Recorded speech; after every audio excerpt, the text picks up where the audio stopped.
Thank you for checking out the video. Today we're going to talk about outsourcing, bringing on workers, and hiring and firing in the Philippines. Stick around.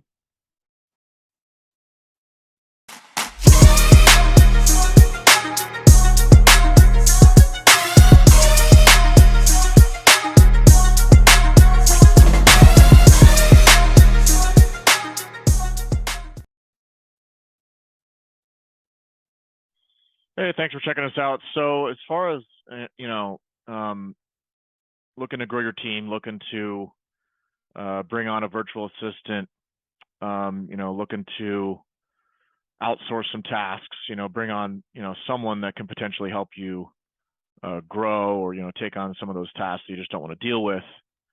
I think the Philippines is probably going to be the best option for most small businesses, right? And the reason why is because if you bring on someone, from Upwork or Outsource or whatever these sort of task-based, project-based programs or systems, the downside to doing that is it's more of a task-based thing, and this person is just going to kind of try to get the task done as soon as possible. And if something is wrong or something is, once you complete that task, it becomes a nightmare trying to, follow up and get that task sort of adjusted or completed. Once you hit complete, that person gets paid.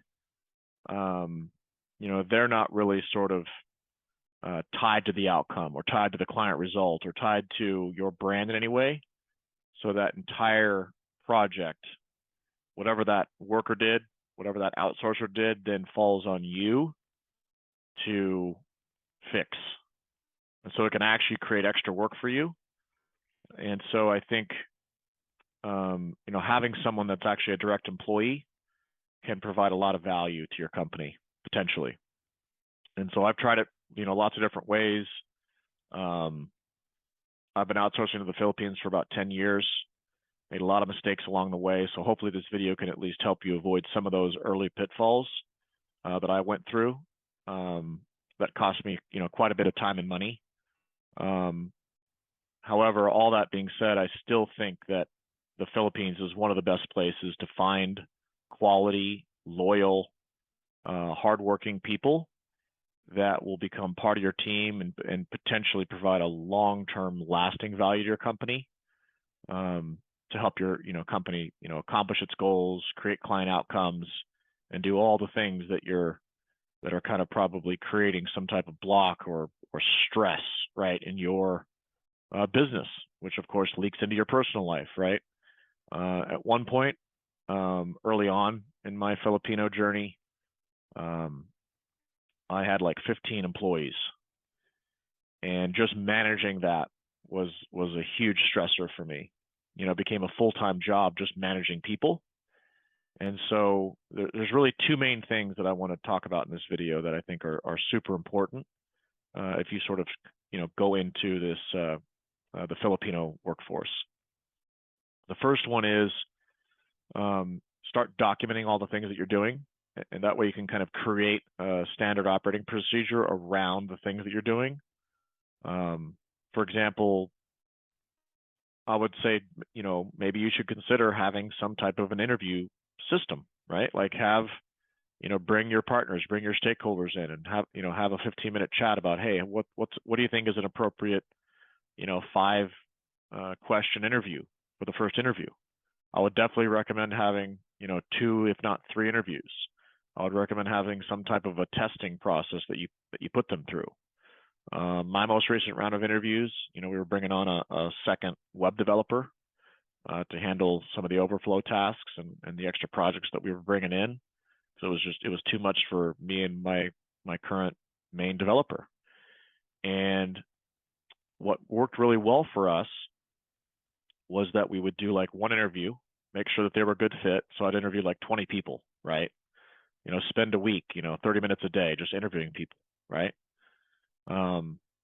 Get a sense for who they are as a person, go through your like 5 or 10, standard sort of interview questions, write those out, document them, put them into some type of Evernote or Google Doc, right? so you can kind of go back to those and figure out which ones work well for the role and which ones don't, right? And then once you kind of narrow down, let's say you do 20 interviews, narrow that down to like 5 or 10 people that might be a good fit.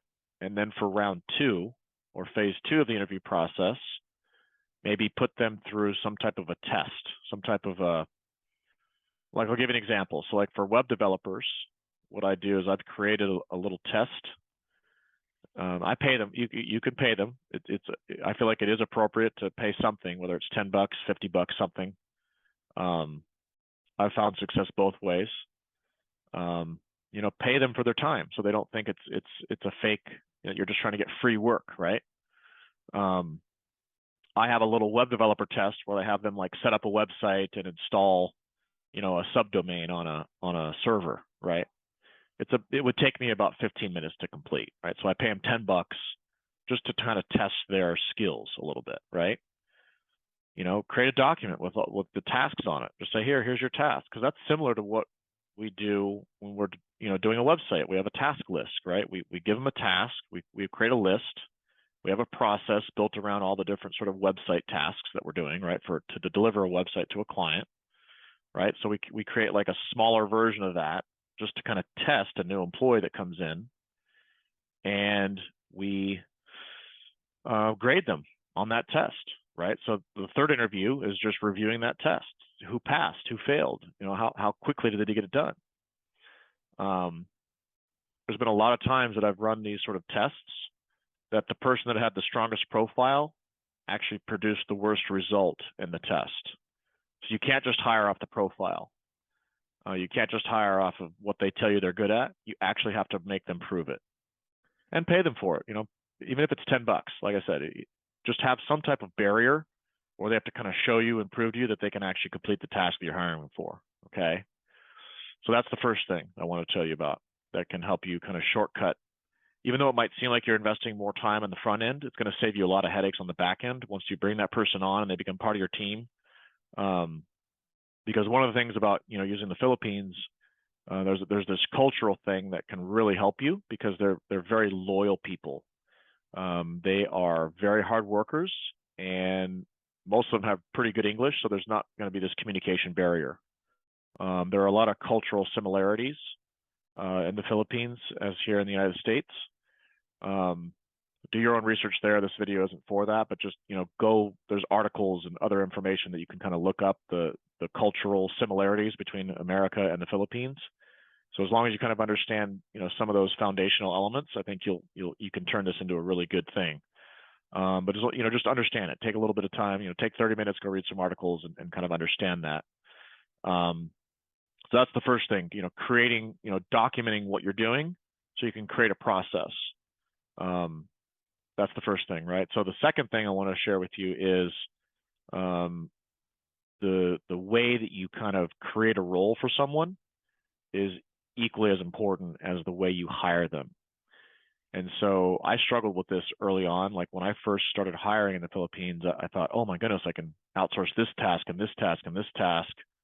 And not always were those tasks related to like a job, right? Like you wouldn't take a job as like a copywriter and a web developer, right? Like, think about all the different jobs that it takes to put a house up, right? Like there's an architect that draws the plans up. That's a completely different skill set than the construction team that comes out and like pours the concrete and hangs the drywall and does the roofing. Like that's like 10 different job titles to put a house up.